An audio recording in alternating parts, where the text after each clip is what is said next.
I'm Benjamin Bederson. Okay, if you can spell it. Bederson. Better. Sometimes it's called Bederson. My parents are Russian Jewish immigrants who came to America, one just before World War I and one just after World War I. They met at night school, very romantic setting. They met at night school, and they lived in the Lower East Side. They were very poor, and my father worked as a restaurant worker all of his life. I grew up mainly in the Bronx and partly in Brighton Beach in Brooklyn.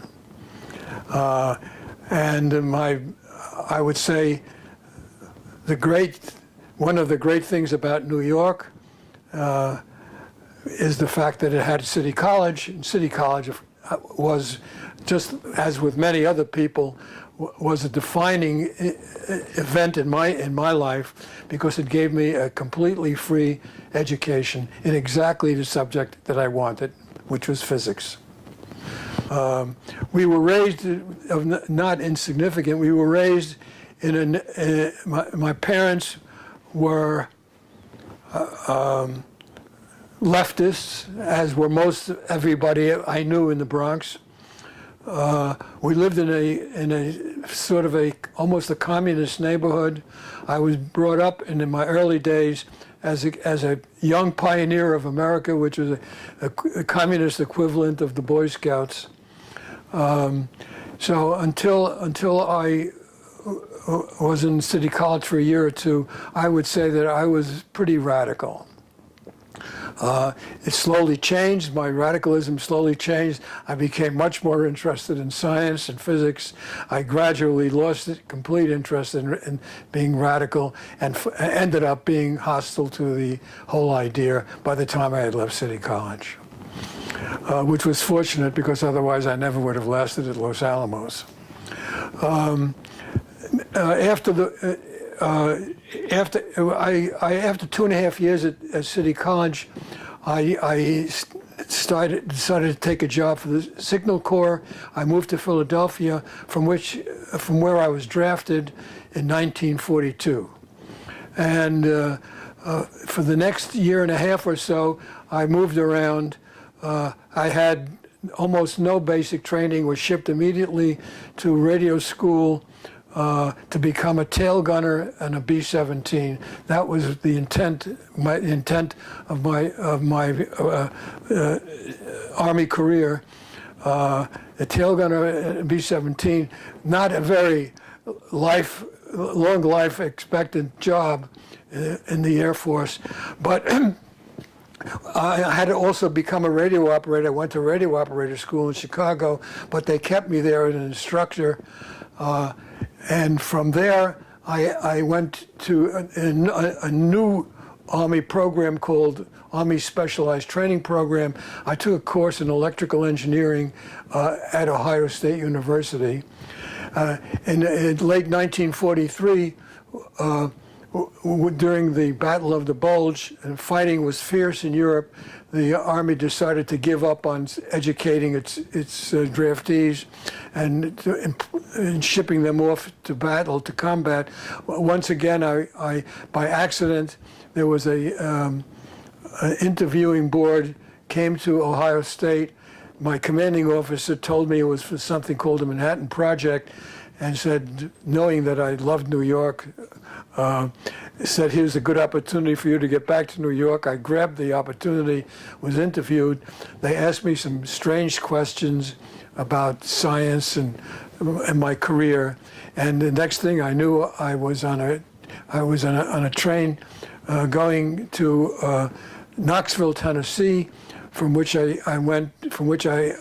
shipped nearby to a town called Oakridge, Tennessee, and that's how I got into the Manhattan Project. The Special Engineering Detachment, it was already clear that a major effort was going to be made to develop the atomic bomb, and they had by that time 1942, 1943. Already many famous scientists were being assembled at Los Alamos and elsewhere. And lo and behold, they discovered, just like professors at universities discover, you can't do anything without assistance.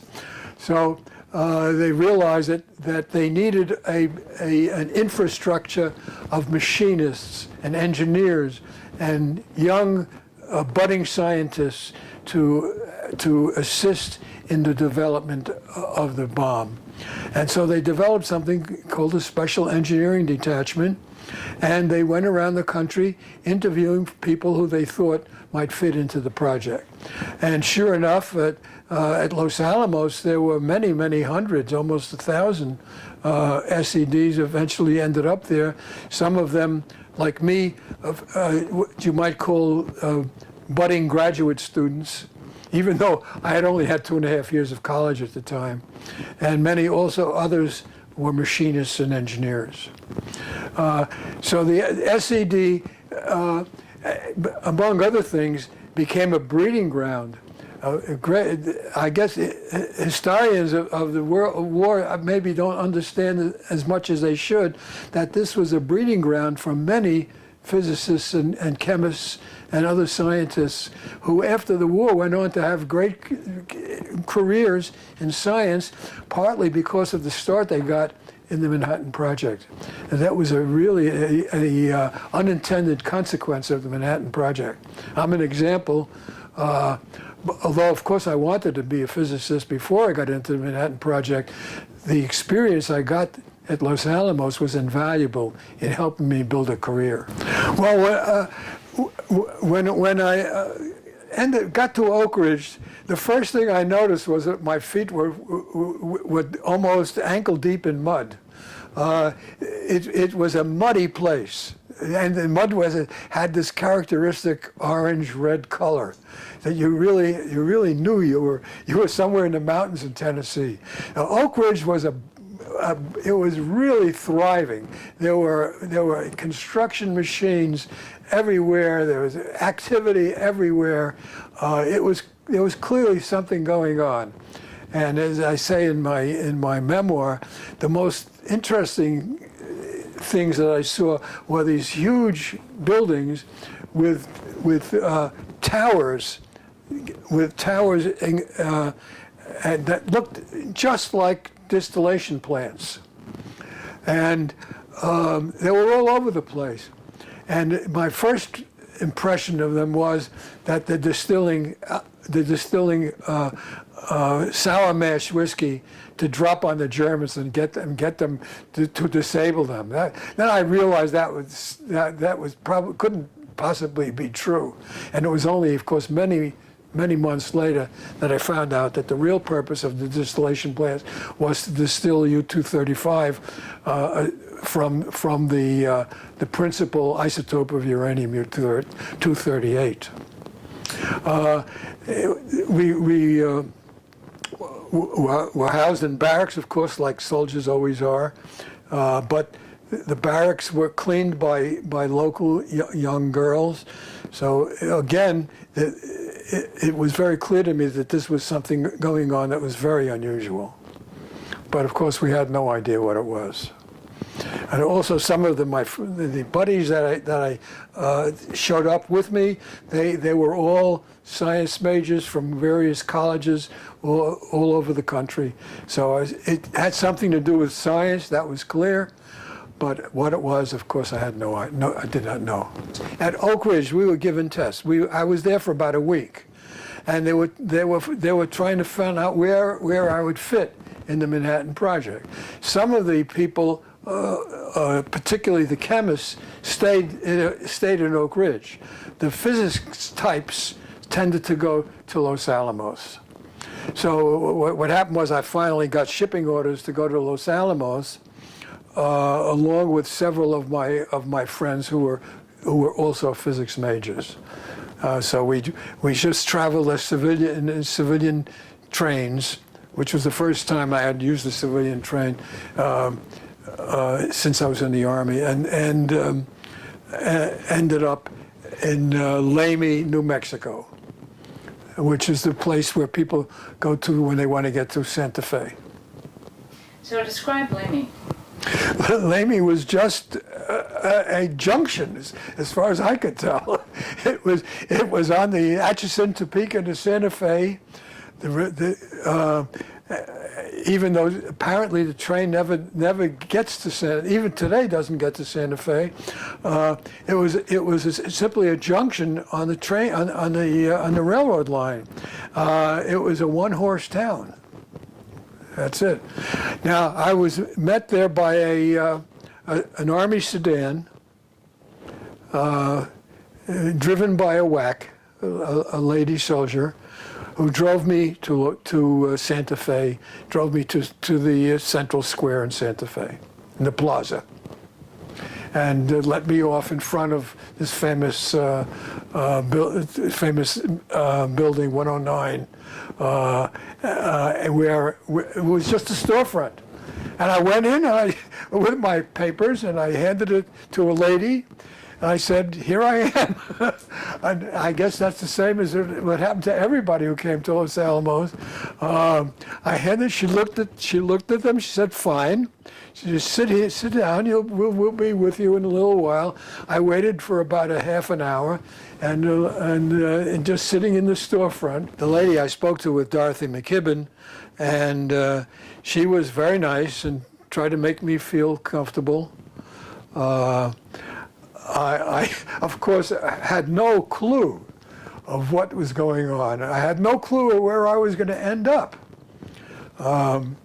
But she just chatted, made me feel comfortable, and finally introduced me to a WAC. And we got into a car. I believe, I can't really remember exactly, but I believe that I was the only one in the car besides the driver. This was another one of these olive drab army sedans. So that was my experience in Santa Fe. Of course, later on, I found out that this is exactly the place where all of the famous physicists and scientists came, and were greeted the same way by Dorothy McKibben, and ended up at Los Alamos the same way I did. But I probably was the lowest ranking scientist in the entire project. But I was treated pretty well, nevertheless. I should say that it got pretty scary because after we drove for a while, we started driving up the side of a cliff, and it was just a road with no guardrails, and we drove along this cliff up and up and up until finally we reached the plateau, which was the mesa in which Los Alamos was planted. But it was pretty scary.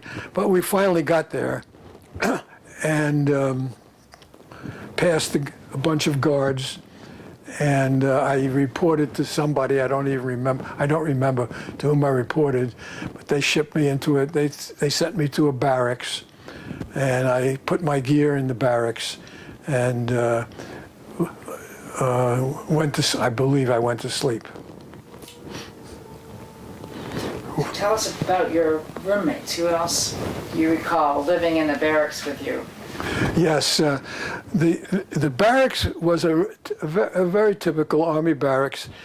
I said that in my memoir that there were 50 kids in it, 50 soldiers.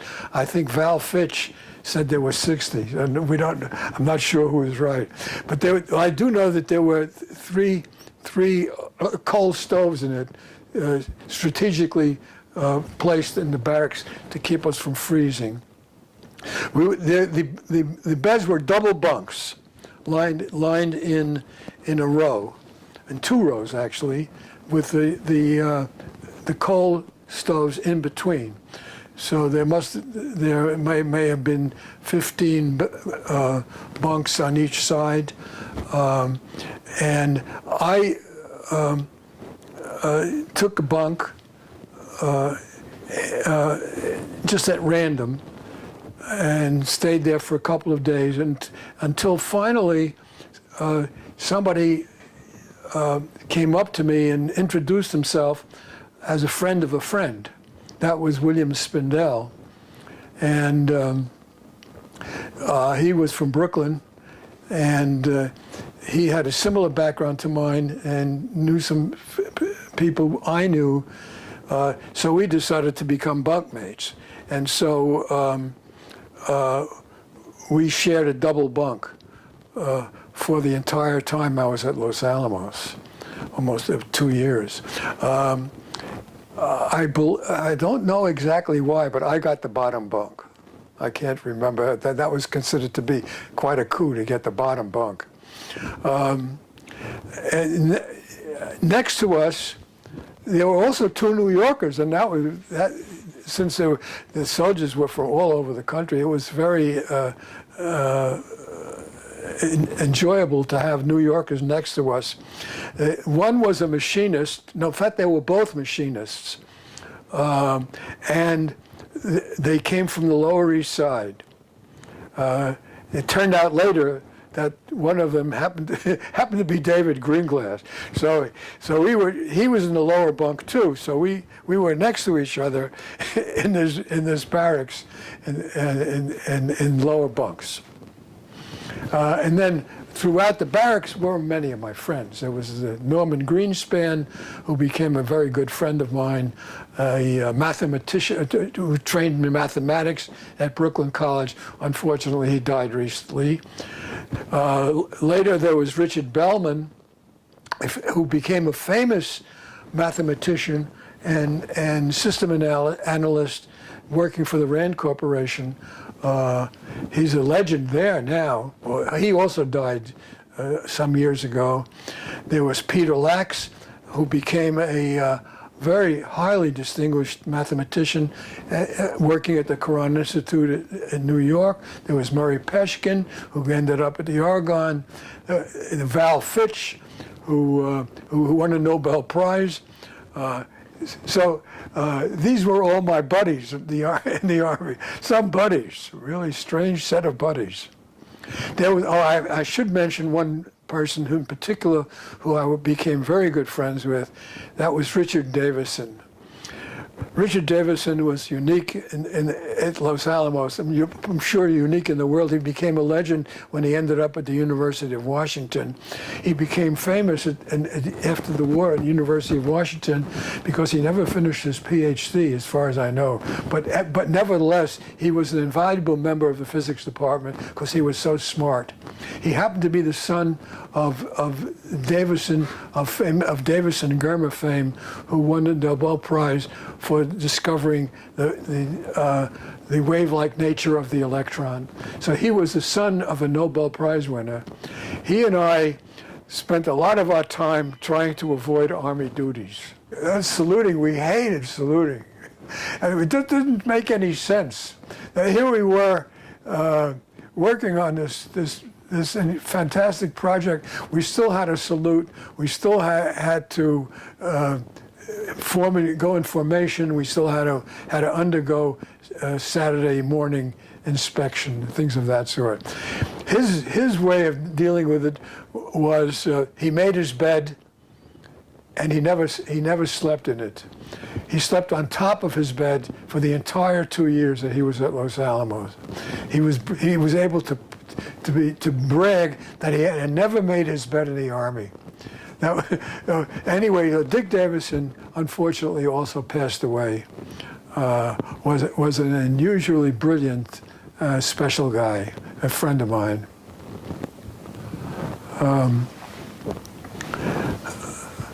Of course, people like that I never would have met in the regular Army if I had ended up as a tail gunner.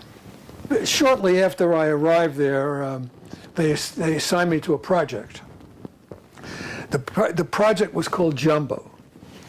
I found it was a huge container, steel container, huge in size, and I don't know, 15 or 20 feet high, maybe 8 or 10 feet in diameter.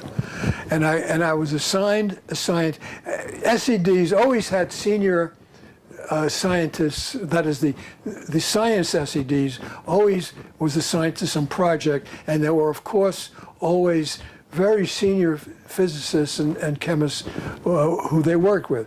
The particular person I was assigned to was Philip B. Moon, who was he was British,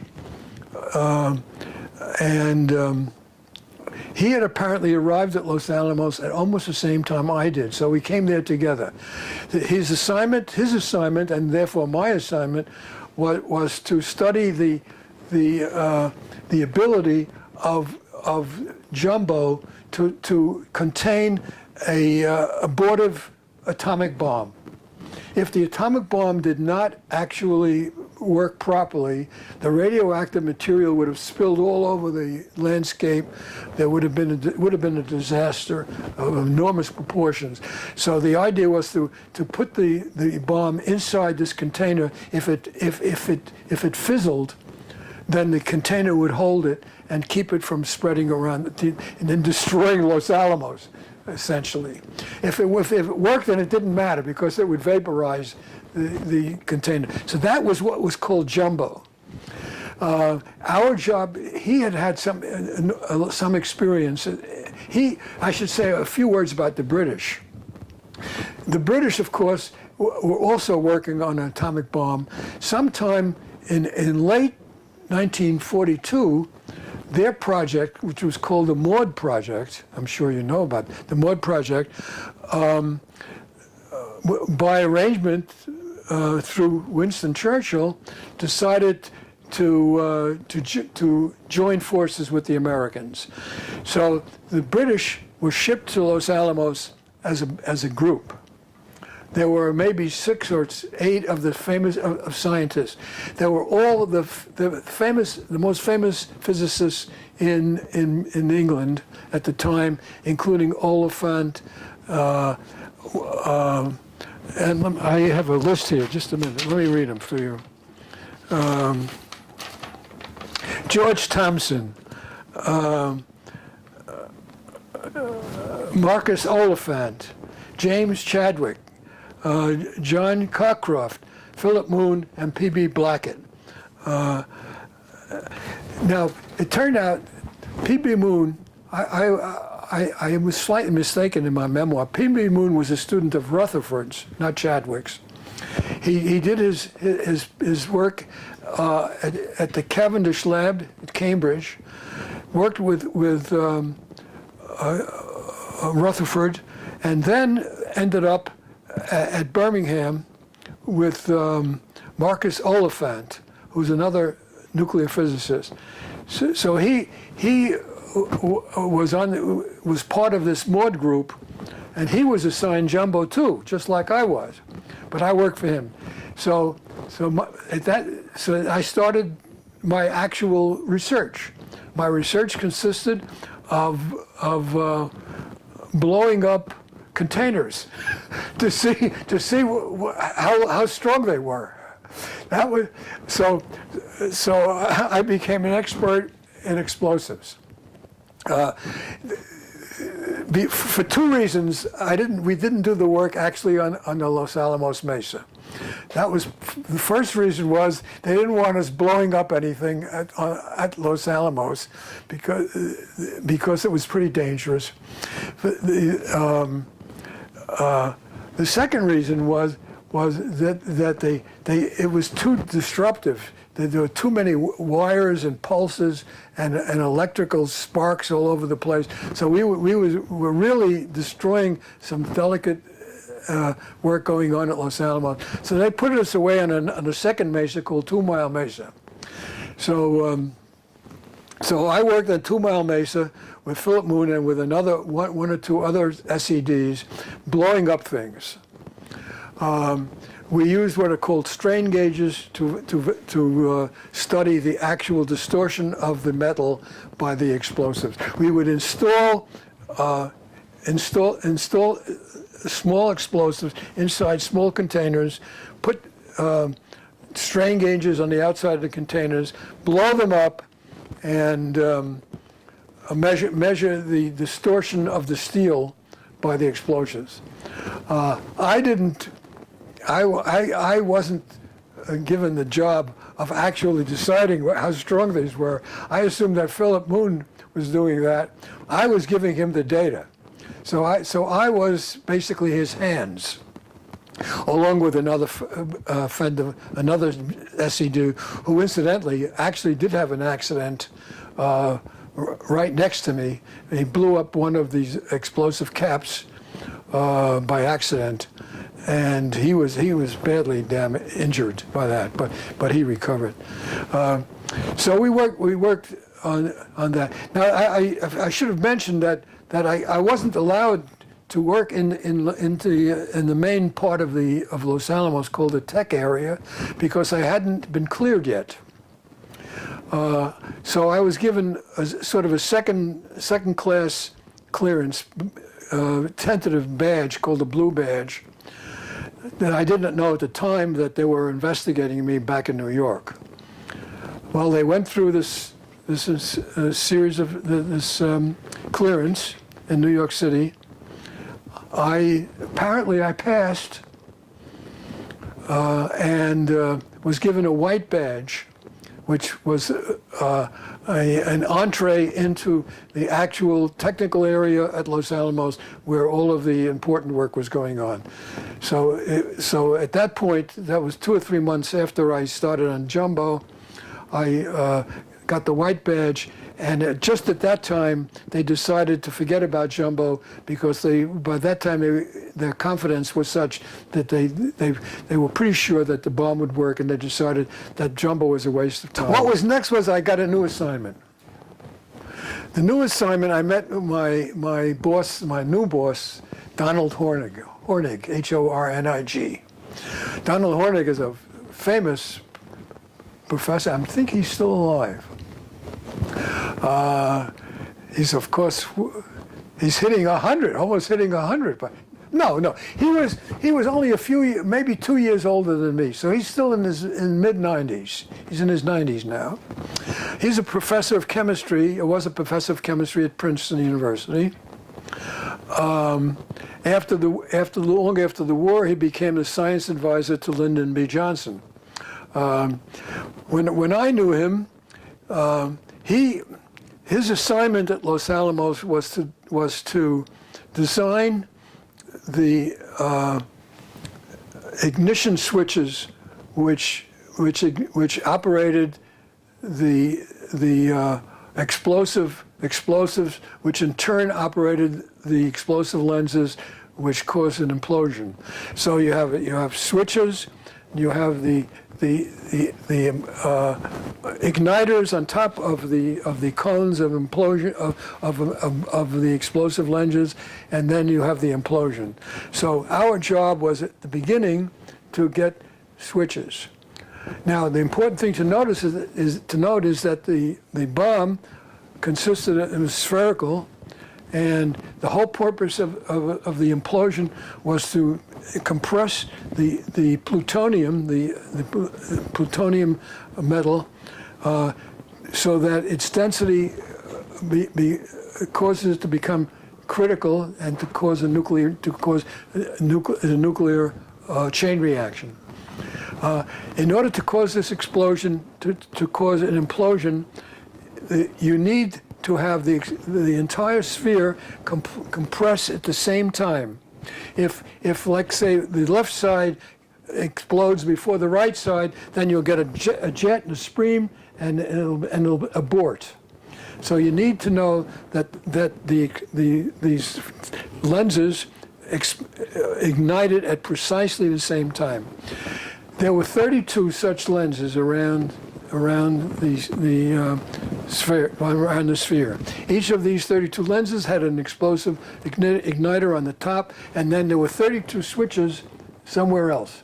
The 32 switches was what Hornig and Dodd did, and that what I was supposed to help him with. To get these 32 switches to ignite at precisely the same time. Well, that's not a trivial thing to do. The timing requirements on timing were microseconds. That is to say, these switches needed to close within a few microseconds of each other. In 1944, when I was doing this, a microsecond was a very short time. It's not a short time anymore. Everybody who uses computers, they work in much shorter times these days. But in those days, a microsecond was a very short time, and so we had to develop the switches, and then we had to test them to make sure that they were igniting within a few microseconds of each other. So that's what we did. We had a laboratory. We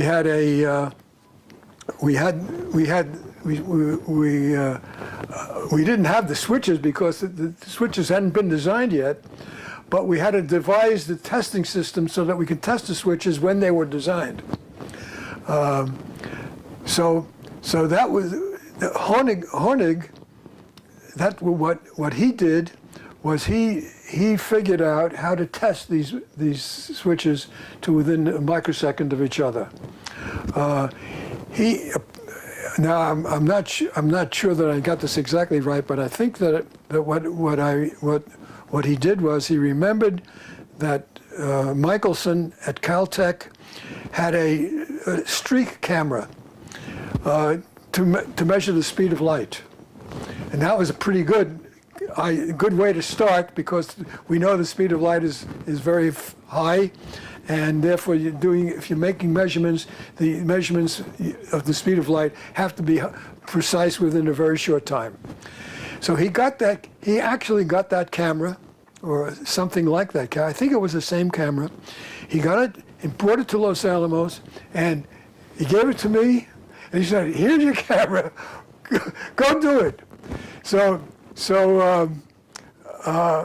the camera was a very conceptually very simple. It was just a rotating six-sided mirror, which was rotated by a stream of air going on it with propellers. Went very fast, and light would come in on the mirrors, and the light would be scattered by the mirrors along an arc like this, and then there would be a film that was maybe 5 feet in length that would be stretched along this circle, and then the signal from the light would hit somewhere. You wouldn't know where, but one of the sides of the mirror would surely hit would hit the film somewhere along the 5 feet of length.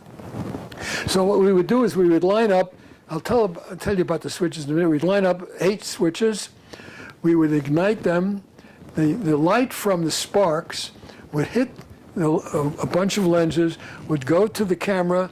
The spinning wheel would scatter the light around the film, and then I would take the film, go to the darkroom, develop it, and look and see how simultaneous the 8 sparks were of these switches. The sparks, that was interesting. The sparks that were developed by I forget exactly whom it was. It was with Margaret Ramsey, my coworker, at the laboratory back in the lab. It was just simply 2 pins, 2 regular ordinary pins, like this, and the spark would go between the pins. That's all. That was just a mock-up for the real switches that would occur later. So that was my job. My job was to put in all the wiring and to expose the film, and then to run to the darkroom, to develop the darkroom, and then I would show the final result to Donald Hornig, and he would decide how good these switches were.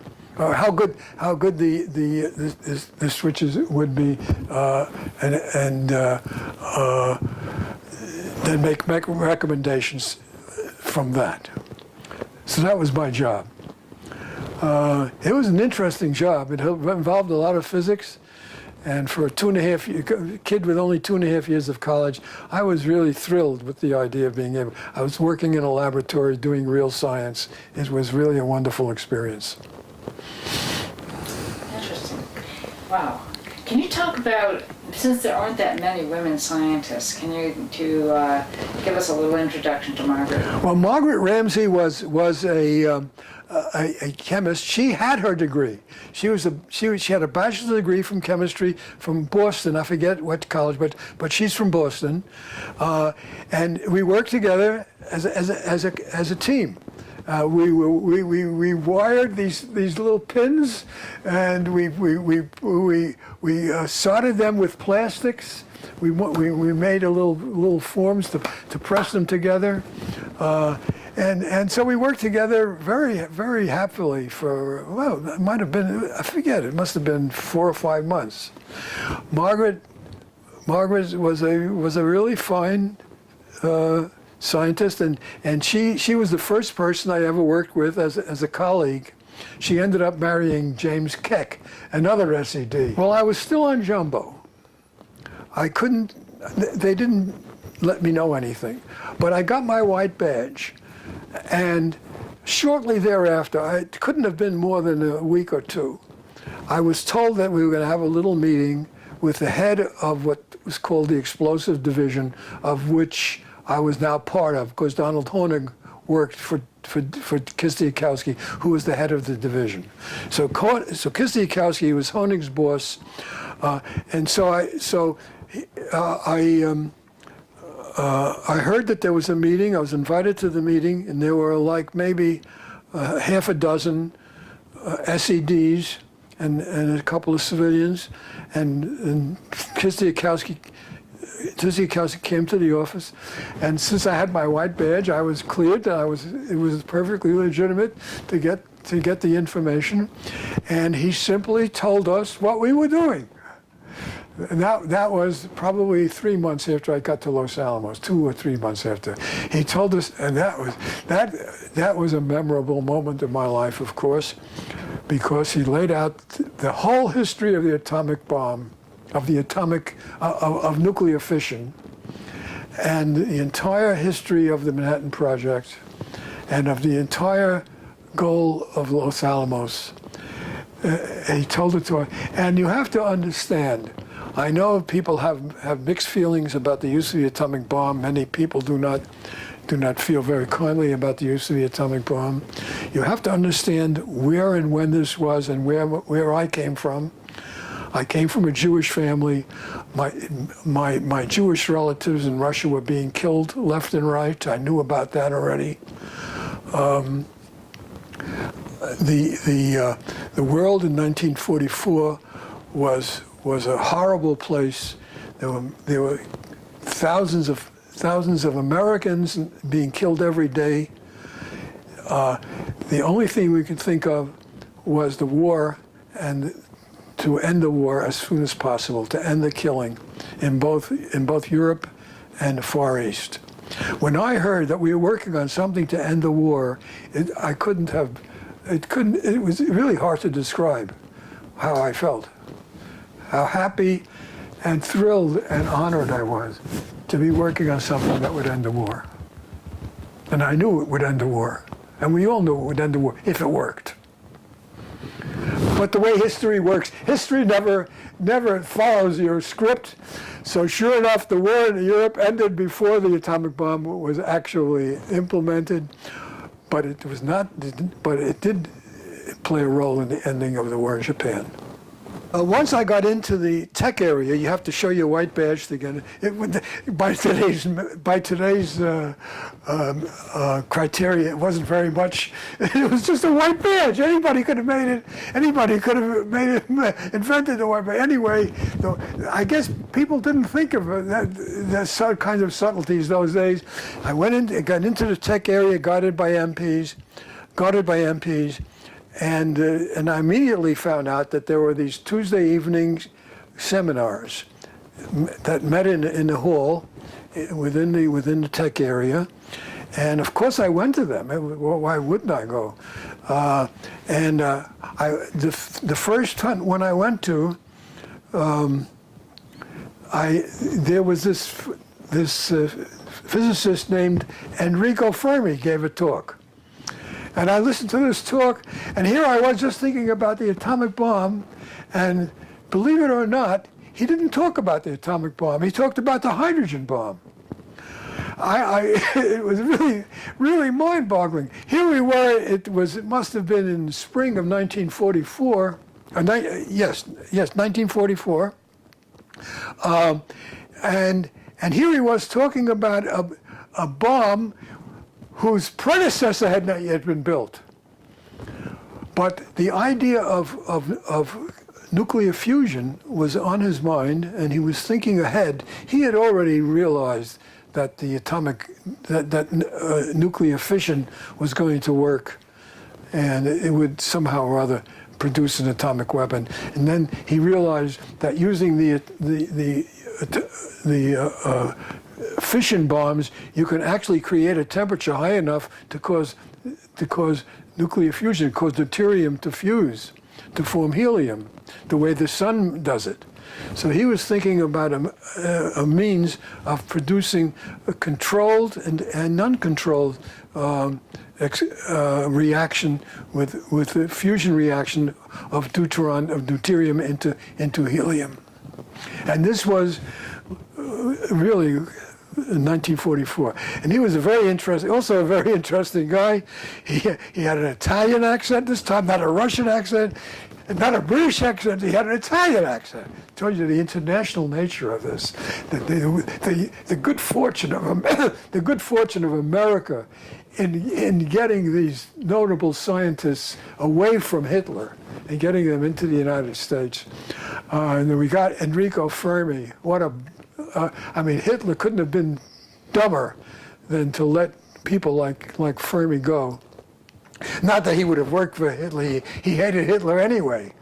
And so he came here with this Italian accent, and the Italians I knew, and I knew plenty of Italians from the Bronx, they all had the same accent, but they weren't physicists. They were storekeepers. Now here he was, this famous physicist giving this lecture, and it was quite an experience. And then later on, I heard many of the other notables give lectures there too, including Niels Bohr. Well, David Greenglass was very political, and he was next bed next to us, and here he was talking about Russia and how wonderful Russia was, and all that, and it was really he was a communist. Quite interesting. And it had even crossed my mind. I have to honestly say this. It had crossed my mind that there was something wrong with the communists being at this project. Russia was an ally, and the war in Russia was going on very heavily, but it didn't seem right. But I certainly never did anything about it. It crossed my mind, but I didn't do anything, and it was so bad that eventually Bill Spindell and I got permission to move out, and Greenglass and his bunkmates stayed where they were, but we remained sort of friendly. But he was a communist, and I don't even think he would deny it if you had asked him. We never talked about work, except although I noticed that I did read the testimony during the trial, during the Greenglass trial. I did read the testimony, and he did mention my name in the trial. And he said that he had once asked me innocently what he was machining parts. He was actually machining the parts for the bomb. The same, lens. He was machining lens molds, and he asked me. He says he asked me what they were for, and he said that I said something about a bomb, but I don't remember that. He does make that claim. It did get me into a heap of trouble because he said that I was a friend of his. And the FBI actually called me in, and we had a couple of sessions, and it all worked out fine. The FBI, despite what you may hear about it, they were very fair. They listened. They asked hard questions, and it turned out that I was an innocent victim, just as many other people were of his friendship. Yes, now Ted Hall was another one, another SED. He was a very young one, right? 19? For some reason or other, I met Ted Hall, and he got interested in me because my friend Normie Greenspan and I loved Gustav Mahler. We still do. I just heard the Philharmonic only last week play Mahler's Second Symphony. We had, Greenglass, who was an electronics expert, had constructed an amplifier using, you should forgive me, parts from the electronic storeroom at Los Alamos. He built an amplifier. It was a really good amplifier. And we had a speaker somewhere, and we put it, we placed it in Richard Bellman's office. He had an office because he was a theorist. We experimentalists didn't have offices, but he had an office because he was a theorist.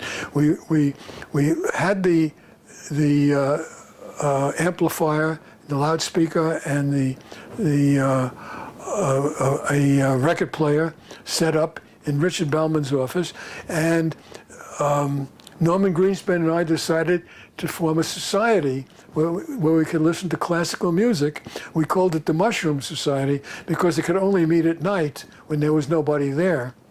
And we would play music very loud, Mahler and Beethoven, Wagner, and all of the classics, very late at night, and really enjoying it. And Ted Hall heard about it, I guess. He invited himself to become a member. So we were glad to have him as a member, and he would come to hear the classical music, and he became a member of the Mushroom Society. That's how I knew Ted Hall. I didn't know him outside of the Mushroom Society, and we didn't really talk much because he was a very taciturn person, never really spoke much at all. We also invited Phil Moon and his wife to our concerts, and that was quite interesting. The room couldn't have been more than 7 feet square, and the three of us plus the Mr. and Professor and Mrs. Moon listening to, forget what we were listening to, but it was quite an experience. A little embarrassing, but nevertheless it was great. We had the final test when these mock-up switches were going to be, oh, no, I'm sorry. They were not the mock-ups. They were the real switches. The real switches had arrived, and they were a little kind of bulky, but they were nothing like the little pins we were using. But they were professionally manufactured, and we had them lined up, and Donald Hornig was there because it was a very important test. We lined him up. It took me probably 5 hours to wire everything up properly, and it was probably 3 o'clock in the morning when the thing went off, and I threw the switch. The thing went off, and Don Hornig said to me, "Wouldn't it be funny if you forgot to remove the shutter?"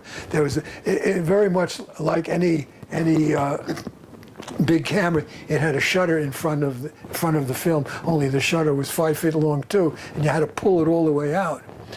And he said, "Wouldn't it be funny if you had forgot to remove the shutter?" And at that point, I realized I had forgotten to remove the shutter.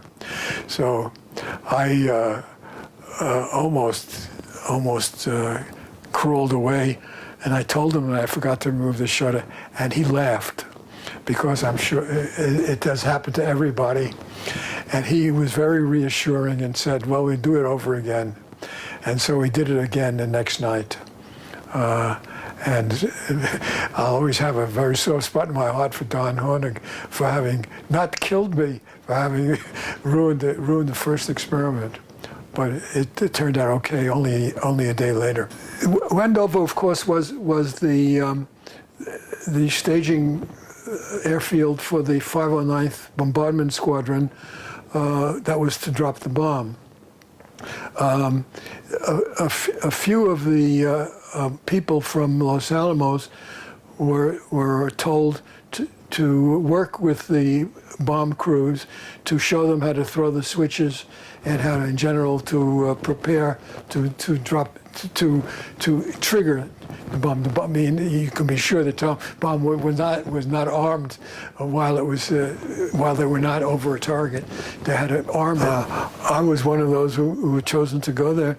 And they were all captains, lieutenants, captains, and more, and majors, and I was supposed to instruct them. Now, you know, the Army is a very hierarchical organization, and you cannot have a PFC or a corporal instructing a captain on how to do anything. So they realized that would never do. So some genius decided to make me a civilian artificially. So they gave me $200. That was an experience in itself. They said, go to Santa Fe and buy yourself some civilian clothes. So I went to Santa Fe, and sure enough, I bought some civilian clothes. I bought a sharp jacket, some pants, and shirts and ties. I brought them back to the barracks, and I wore them, and everybody was really thrilled to watch me. Everybody was making enormous jokes. But I could not buy shoes because shoes were rationed. I only had Army shoes, which are inside out. So you see the rough parts of the shoe, and they go up to the ankle. So I needed a shoe ration certificate. So I actually had to go to the security officer, and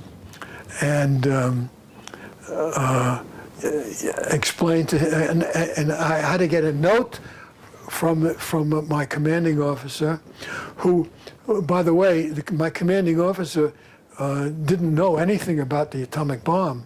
So they were all, there was always a certain tension among the SEDs and the atomic bomb, because we knew, and our bosses didn't know what we were doing. And we felt very important, and we were probably pretty smarky about it. And they didn't care for our attitude too much, I'm sure. But anyway, I got written permission, which I have in my records here. I do have some records. I got written permission to probably the only secret document in the Army which permits a person to buy a pair of shoes. So I got permission, and I bought a pair of civilian shoes. Then I masqueraded as a civilian in my periodic trips to Wendover. We would go to Albuquerque, take a flight to Wendover, fly over the desert, land in Wendover. There I would stay in a motel.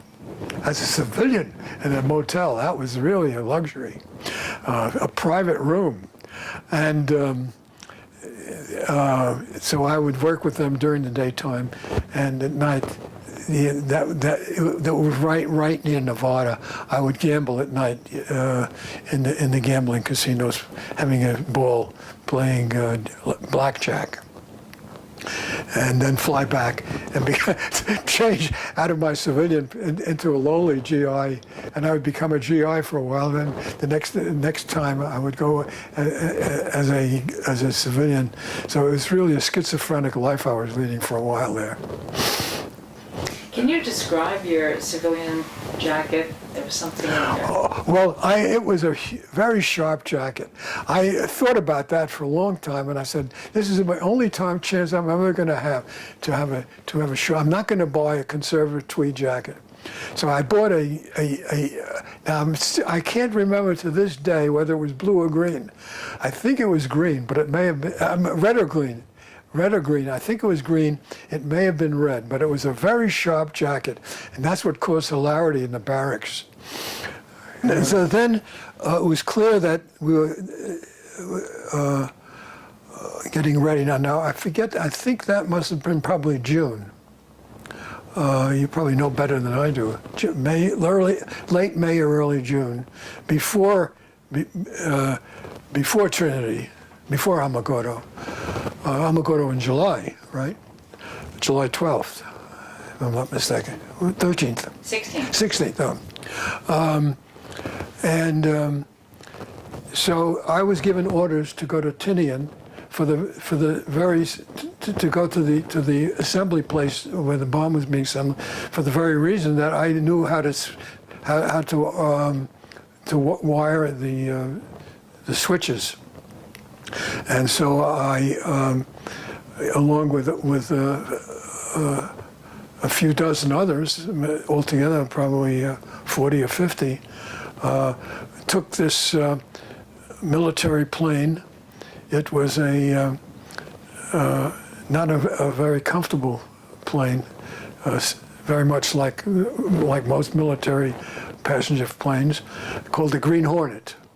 The Green Hornet flew me plus another plus a civilian, Ed Stevenson, who was a professor at the University of Virginia, and a few others. We flew to LA and then to Hawaii. We stayed in Hawaii overnight and then flew to Johnson Island and then finally to Guam and then finally from Guam to Tinian.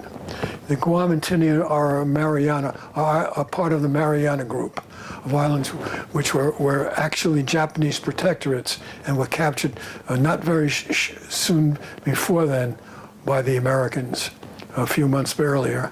And Tinian was converted into the airfield, which for a while was the largest airfield in the world. There were hundreds of bombers, B-29s, shuttling back and forth to Japan from there. And that's where we set up shop. We set up shop in a Quonset hut. We had a living Quonset hut and a working Quonset hut. So civilians had another Quonset hut. The thing I loved about being overseas was that once you got away from the U.S., this artificial barrier between officers and enlisted men and civilians was completely gone. Civilians and officers were living exactly the way we were. That made me feel much better. Here is my pocket book of verse. Can you see that? This is the cover from the pocket book of verse, which I carried with me everywhere. I was standing on line much of my daylight hours, as everybody else did, standing on line, and I would read poems from one poem to the next for months at a time. I learned to love some of these poems. This is the cover. It broke up. The original cover broke up early on, and I made an artificial cover, and it says, "The Pocketbook of Verse, or Whiling Away the Idle Hours on Tinian." General Groves decided it was time to meet some of the GIs. But, you know, he in his autobiography, he never even mentions the SED. We were invisible to many of the big brass. But anyway, he decided that it was time that he met some. So he called a few of us together. It was probably early December of 1945. And 1944. And he gave us a lecture, but the lecture had nothing to do with atomic bombs. It was a lecture telling us to write home to our parents on Christmas because they need to hear from us because they're very worried about us. So please write home to your parents. And interestingly enough, in looking at some of the information that I saw on Cindy Kelly's website, the Atomic Heritage Foundation, I saw some sort of a note from somebody at Oakridge, and he talked about having met General Groves, and he mentioned that General Groves had told him to be sure to write home to his parents. So I realized that General Groves going around all of the Manhattan Project sites telling all of the SEDs to write home to his parents. So that was my interaction with General Groves. Since I was a good boy, I wrote home to my parents anyway. I didn't need him to tell me that. The night before, which was August 5th, we knew the bomb was going to be dropped that night, that they were going to take off that evening. So we said, now I wasn't invited to see the takeoff. I didn't ask to see the takeoff. I think by then I was beginning to feel a little funny about it. We just stayed in our barracks and we talked. The Navy photographers were there. There were photographers who were told to take the pictures of the takeoff, and there was William Lawrence. He was the distinguished New York Times science writer. He was there, and he was interviewing us about it. And so we knew that the secrecy was about to be lost. So we were a little more open than usual, hinting about how important it was, but we couldn't, of course, say exactly what it was. We talked in sort of in circles a little bit about what was going to happen. I went to bed. Must have been about 1 o'clock, 1 o'clock. I woke up the next morning, and we have a radio. I turned on the radio, and that's when I heard about the bomb, because it had already been dropped. Announcers were already announcing it, and Los Alamos was already being spoken about, so the secret was out. Everything was done. Nagasaki was devastated, destroyed. The world had changed while I slept that night on a Quonset on Tinian. The world, I knew it was going to change, and sure enough, it changed.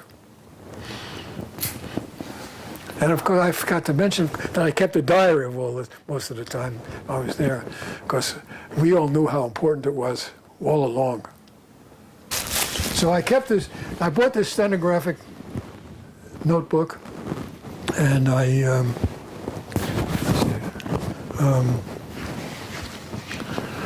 I started writing in it the day I took off from Los Alamos. And then, let's see if I can find August 5th. I'll just read the first paragraph of August 5th. That I was sitting in my barracks that evening, and I'll just read what I said here. There are 18 canvas cots in our Quonset hut. 2 of them are being temporarily occupied by Navy photographers who have just flown from Guam to film our setup and the takeoff. The other 16 supply the sleeping facilities for the entire enlisted membership of the 1st Technical Service Detachment. That's what it's called. And most of the fellows are gathered in one corner of the hut, and these and there's much excited talk. The Navy men are completely confused by the hints and the wildest speculations. So I go on and on and on about that. Let's see. Then, see if I can find August 6th. And then I spend a lot of time about that. I talk about my job, about my ignition expert, the X unit. I talk about the X unit. Then, after I got back to Los Alamos, I reread this and I said, "My God, what have I said?" I realized that I might have said something that really I shouldn't have said in my diary. So I was a smoker at the time. You know, I was a 2-pack a day smoker. Isn't that amazing? So what I did was, I destroyed the evidence. just to make sure, the thing I said about the X unit, I destroyed. I tried to make it look like an accident, but I don't think it was. Oh, wait a minute. Yeah, this.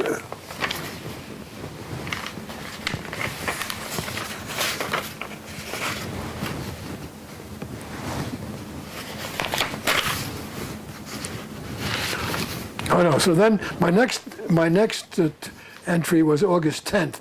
The days that followed, we were so excited that I didn't write. I don't think I wrote for 3.5 days afterwards, and I finally wrote. And then I said, and then on August 10th, I said, today there are farmers in Wisconsin talking about atomic bombs over the dinner table. There must be countless street corner arguments about atomic bombs in every city in the country. People throughout the world must be feeling their soberest, matching their elation over this new spectacular turn of the war with the tempering knowledge that this thing is bigger than it appears, and that though it will help end this war soonest, it might very well mean other and more important things too.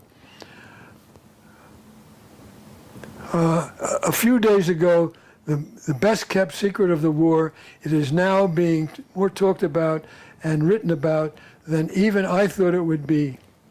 It's funny that all along I knew what this weapon meant, that there is no overestimating its importance. Yet I know that the news is out, that the news is out, and I'm still amazed by the treatment it's getting. Though I know its destructive powers, I was still awe-stricken by the after photographs of Hiroshima. With the gadget, there was no possibility of an anticlimax. We've argued about its effect and its importance, but the day after we dropped the first one, I divided my predicted duration of the war, which was 1 year originally, by 2. I divided the quotient by 2 again the next day when Russia entered the war, and even that may be due to some extent to the gadget. That's what we call the atomic bomb. So now I say 3 months, and I'm a pessimist about these things. We're listening to the hourly news broadcasts and having a fine time separating the truth from the bunk. This was the one where some foul publicity searcher named Jacobson, who none of us had heard of, claimed a bomb area should remain uninhabitable for at least 70 years. He said that's not true. The days of that is a half-truth and consequently difficult to deny. I spent a lot of time in my diary after that writing about the consequence. I don't think you want to read about my pontificating about an international control. I was thinking about how to control the bomb. And I thought about, and I said, there's no other way. It has to be international. Because sooner or later, somebody else is going to get the bomb. And now what are you going to do? Then there'll be 2 countries with the bomb. Then there might be 4 countries with the bomb. And there's no end to it. How can you live with a world filled with atomic weapons? It's got to be under international control. I said, that's the only way you can have. And then at the end of my pontificating about this, I said, and then I'm probably all wet. And I was right. I was all wet. The bomb has proliferated. It's not under international control. And who knows if it ever will be? One doesn't know. It's still with us, and it's a bigger threat than ever. That night, I got so excited. I said, I got to tell somebody. I'd heard about it. Of course, I was listening to the radio. And I went over to the officer's tent, which was exactly the same as ours. And there was Ed Stevenson asleep. And I shook him, I woke him, and I said, wake up, the war's over. And the interesting part of that is that was an expression that in the Bronx we used all the time, especially when we were playing handball or we were playing stickball or whatever we were doing, and somebody would be half asleep, we'd say, "Wake up, the war's over." And I said, in my life, I'm going to be able to use this expression once, and it will really mean the war's over. And so I woke up Ed Stevenson and I said, "Wake up, the war's over." And that was a culmination of a long dream of mine. What was his reaction? And he was sort of drowsy. I think it took him a while to realize what had happened. Well, then, of course, the aftermath. For many years at NYU, I taught a course called Physics and Society. It was probably an outgrowth of my experiences at Los Alamos and elsewhere, and it addressed science-related societal issues. And of course, one of the most important of the science-related societal issues was the atomic bomb. And I would spend a part of the course talking about the atomic bomb. And the students will always raise the question of did Truman make a mistake in dropping the atomic bomb? Many students then and now think that it was a mistake to drop the bomb. Many people think it was a mistake to drop the bomb. I did not think it was a mistake. And I look at the students, usually I would look at the students in the class, all young people, 19, 20, 21 years old, and I said, "You know, many of your parents would have been killed if there had been an invasion of Japan, and there would have been an invasion of Japan if the Japanese had not surrendered. And you would not be here." Of course, there's no way of knowing that, but you have to realize that dropping the bomb saved lives, saved American lives. It killed a lot of people, and you can never understand the horror of that. There's no doubt about that.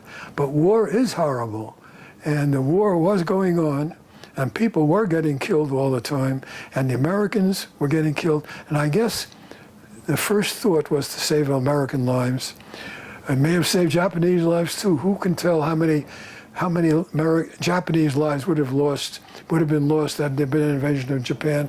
Probably a lot. So I think that was an argument that was very telling, and many of the students understood that. It was a tough decision, but Truman made the right decision.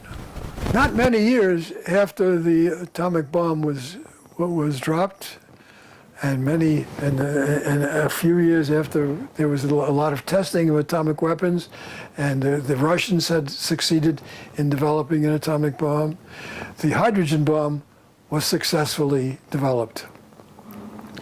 The hydrogen bomb has a destructive power many, many times larger than the atomic bomb. And now the world is filled with hydrogen bombs in the Russian arsenal, the American arsenal, and who knows what other arsenals. The hydrogen bomb, if dropped in Manhattan, would destroy the entire city, would destroy the entire island. And that means that 2 or 3 million people would have been killed, and the entire culture of America would have been destroyed. It's unthinkable. And yet it could happen. I still think that what I wrote here is still true.